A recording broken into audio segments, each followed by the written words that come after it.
Sine theta बरोबर 20/29 असेल तर कॉस थिटाची किंमत काढा। तर बघा साइन वर्ग थिटा अधिक कॉस वर्ग थिटा बरोबर 1 हा सूत्र आहे। तर आपल्याला किमती दिलेला आहे साइन थिटा आणि कॉस थिटाची किंमत काढायची आहे। साइन थिटाची किंमत आहे बघा 20/29, याचा वर्ग जसं तसं कॉस वर्ग थिटा बरोबर 1। 20चा वर्ग मिळणार 400 आणि 2 29चा वर्ग मिळणार 841 अधिक कॉस वर्ग थिटा बरोबर 1।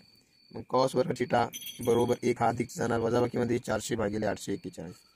तर कॉसचा वर्ग थिटा बरोबर, आता छेद समान असल्या कारण काय करू, तिरपा गुणाकार करू, म्हणजे काय होणार 841 एक 841 होणार आणि वजा 400 एक 400 भागिले 841। तर कॉस वर्ग थिटा बरोबर 841 मधून 400 गेले उरतो किती 441 भागिले 841 जसं असतं। तर काय करू, दोन्ही बाजूचे वर्गमुळे घेऊ, वर्गमुळे घेऊन आता दोन्ही बाजूचे वर्गमुळे जर घेतलं तर वर्गाने वर्गमूळ कॅन्सल होतो, तर उरणार काय कॉस थिटा बरोबर आणि हा वर्गमूळ 441 भागिले 841।